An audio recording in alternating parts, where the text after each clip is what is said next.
Ladies and gentleman, BJP ಜೊತೆ ಮೈತ್ರಿ ಮಾಡಿಕೊಂಡಿರುವಂತ JDS ಕೇಂದ್ರದಲ್ಲೂ ಕೂಡ ಈಗ ಅಧಿಕಾರದ ಚುಕ್ಕಾಣಿ ಹಿಡ್ಕೊಂಡಿದ್ದಾರೆ. ಪ್ರಬಲ ಖಾತೆ ನಿಭಾಯಿಸ್ತಾ ಇದ್ದಾರೆ ಕೇಂದ್ರ ಸಚಿವರಾಗಿರುವಂತಹ ಎಚ್ ಡಿ ಕುಮಾರಸ್ವಾಮಿ. ಆದರೆ ರಾಜ್ಯದಲ್ಲಿ ಮೈತ್ರಿಯಲ್ಲಿ ಬಿರುಕು ಮೂಡೋದಕ್ಕೆ ಕಾರಣ ಏನು? ಬಿರುಕು ಮೂಡ್ತಾ ಇದೆಯಾ? ಹಾಗಾದ್ರೆ ಆ ಬಿರುಕು ಮೂಡೋದಕ್ಕೆ ಮಹಾನಾಯಕನ ಕಾರಣ ಇದೆ ಅಂತ ಅಂದ್ರೆ ಆ ಮಹಾನಾಯಕ ಯಾರು? ಆ ಮಹಾನಾಯಕನಿಂದ ಬಿರುಕು ಮೂಡೋದಕ್ಕೆ ಮೈತ್ರಿಯಲ್ಲಿ ಆದಂತ ಪ್ರಸಂಗ, ಸನ್ನಿವೇಶ, ಸಂದರ್ಭ ಏನು? ಹಾಗಾದ್ರೆ ಮೈತ್ರಿ ಮುಂದುವರಿಯದೇ ಇಲ್ವಾ? ಇದೇ ಫೋಕಸ್ನ ಸ್ಪೆಷಲ್ ಸ್ಟೋರಿ. ಯಾರು ಕಾರಣ? ಎಸ್ ವೀಕ್ಷಕರೇ, ನೆಲ ಜಲ ಭಾಷೆಗಾಗಿ ಪ್ರಾಮಾಣಿಕ ಪತ್ರಿಕೋದ್ಯಮ. ನೀವು ನೋಡ್ತಾ ಇದ್ದೀರಾ ಫೋಕಸ್ ಟಿವಿ. ನಾನು ಶಿವು ರಾನರಾಪುರ.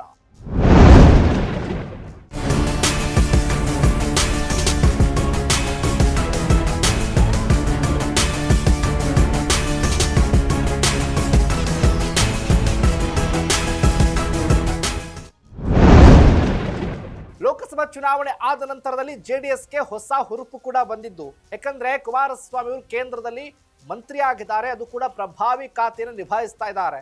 ಇದರ ಜೊತೆಗೆ ಮೋದಿ ಅವರ ಜೊತೆ, ಅಮಿತ್ ಶಾ ಅವ್ರ ಜೊತೆ ಒಡನಾಟ ಕೂಡ ಇಟ್ಕೊಂಡಿದ್ದಾರೆ, ಒಂದೊಳ್ಳೆ ಬಾಂಧವ್ಯ ಕೂಡ ಇದೆ. ಇದರ ಜೊತೆಗೆ ಮುಂದಿನ ದಿನದಲ್ಲಿ ರಾಜ್ಯದಲ್ಲೂ ಕೂಡ ಎಲ್ಲಾ ಚುನಾವಣೆಯಲ್ಲೂ ಮೈತ್ರಿ ಆಗಿರ್ತೀವಿ, ಮೈತ್ರಿಯನ್ನೇ ಮುಂದುವರಿಸ್ಕೊಂಡು ಹೋಗ್ತೀವಿ ಅಂತ ಪದೇ ಪದೇ ಹೇಳುವಂತ ಕುಮಾರಸ್ವಾಮಿ ಅವರು, ಆದರೆ ರಾಜ್ಯದಲ್ಲಿ ಮೈತ್ರಿಗೆ ಅಪಸ್ವರ ಕೇಳಿ ಬರ್ತಾ ಇದೆ. ಮೈತ್ರಿಲಿ ಬಿರುಕನ್ನ ಬಿಡುವಂತ ಸಂದರ್ಭ. ಯಾಕಂದ್ರೆ ಇಲ್ಲಿ ಮೈತ್ರಿ ಅವಶ್ಯಕತೆ ಇಲ್ಲ ಅಂತ ಬಿಜೆಪಿ ನಾಯಕರು ಪದೇ ಪದೇ ಪುನರುಚ್ಚಾರವನ್ನ ಮಾಡ್ತಾ ಇದ್ದಾರೆ. ಆ ಮಹಾನಾಯಕನೇ ಕಾರಣ ಅಂತ. ಹಾಗಾದ್ರೆ ಆ ಮಹಾನಾಯಕ ಯಾರು? ಬಿಜೆಪಿ ಜೆಡಿಎಸ್ ಮೈತ್ರಿಯಲ್ಲಿ ಬಿರುಕು ಮೂಡಿದ್ಯಾಕೆ?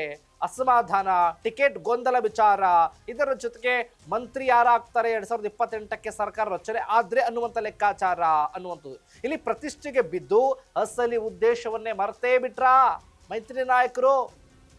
ನಾನು ಮುಖ್ಯಮಂತ್ರಿ ಆಗಬೇಕು, ನಾವು ಗೆದ್ರೆ ಮೈತ್ರಿ ಆದ್ರೆ ಮುಖ್ಯಮಂತ್ರಿ ಆಗೋದೇ ಇಲ್ಲ, ನಮಗೆ ಅಸ್ತಿತ್ವ ಇರೋದಿಲ್ಲ, ನಾವು ಪ್ರಬಲ ಖಾತೆ ಸಿಗೋದಿಲ್ಲ, ಈ ರೀತಿಯ ನಿರ್ಧಾರಕ್ಕೆ ಬಂದ್ರ?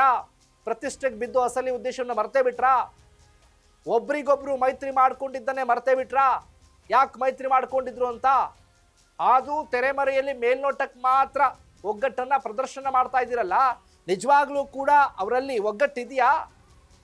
ಅಧಿಕಾರಕ್ಕೇರೋದಕ್ಕೆ ಇಬ್ಬರ ಉದ್ದೇಶನ. ಹಾಗಾದ್ರೆ ಮೈತ್ರಿ ಆದ್ರೆ ಒಬ್ರಿಗೆ ಮಾತ್ರ ಅವಕಾಶ ಸಿಗುತ್ತೆ, ಮೈತ್ರಿ ಆಗಿಲ್ಲ ಅಂತಂದ್ರೆ ನಾವೇ ಆಗ್ಬೋದಲ್ವಾ?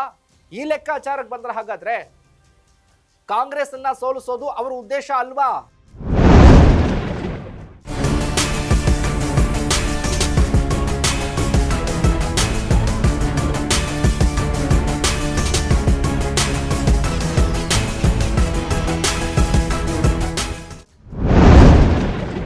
ಮೈತ್ರಿಯಲ್ಲಿ ಈ ಲೆಕ್ಕಾಚಾರದ ಚರ್ಚೆಗಳಾಗಿಲ್ವಾ? ಹಾಗಾದ್ರೆ ಬಿಜೆಪಿ ಜೆಡಿಎಸ್ ನಾಯಕರ ಒಗ್ಗಟ್ಟಿನಲ್ಲಿ ಬಿರುಕುಂಟಾಗಿದ್ಯಾಕೆ? ಒಗ್ಗಟ್ಟನ್ನೋದು ಸುಮ್ಮನೆ ನಾಮಕಾವಸ್ಥೆಗೆ ಮಾತ್ರ.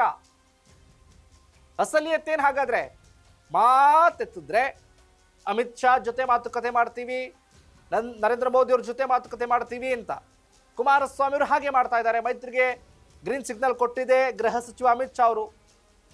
ಹಾಗೆ ಕುಮಾರಸ್ವಾಮಿ, ಅಮಿತ್ ಶಾ ಅವರು ತುಂಬಾ ಚೆನ್ನಾಗಿದ್ದಾರೆ, ಯಾಕಂದ್ರೆ ಒಳ್ಳೆ ಕೆಲಸವನ್ನ ಮಾಡ್ತಾರೆ ಕುಮಾರಸ್ವಾಮಿ.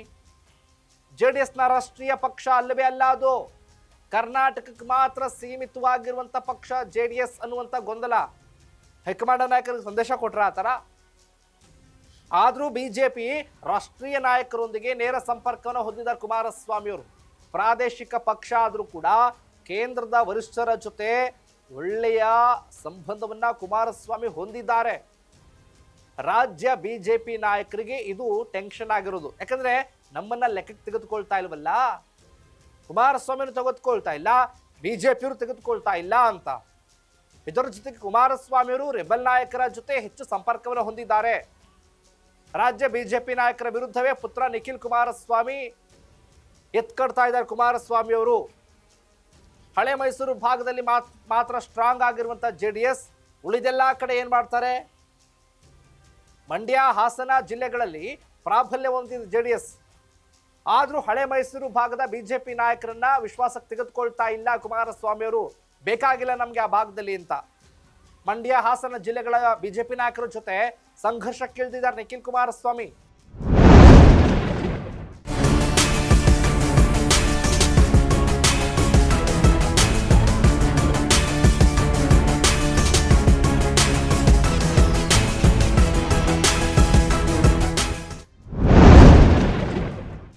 ಹಾಗೆ ಅವರ ಮಗ ನಿಖಿಲ್ ಕುಮಾರಸ್ವಾಮಿ ಅವರ ನಡೆಗೆ ಬೇಸರಗೊಂಡಿದ್ದಾರೆ ಅನ್ನುವಂಥ ಅಪ್ಡೇಟ್. ಬಿಜೆಪಿ ಹೈಕಮಾಂಡ್ ನಾಯಕರಿಗೆ ಈ ವಿಚಾರ ಧರ್ಮ ಸಂಕಟ ತಂದಿಟ್ಟಿರೋದೀಗ. ಏನ್ ಮಾಡ್ತಾರೆ ಹಾಗಾದ್ರೆ ಕುಮಾರಸ್ವಾಮಿ? ನರೇಂದ್ರ ಮೋದಿ ಅವರ ಜೊತೆ ದೇವೇಗೌಡರು ಮಾತನಾಡ್ತಾರೆ, ಏನ್ ನಿರ್ಧಾರ ಆಗ್ಬೋದು? ಕುಮಾರಸ್ವಾಮಿ ಗೃಹ ಸಚಿವರ ಹತ್ರ ಮಾತನಾಡ್ತಾರೆ, ಏನ್ ನಿರ್ಧಾರ ಆಗ್ಬೋದು?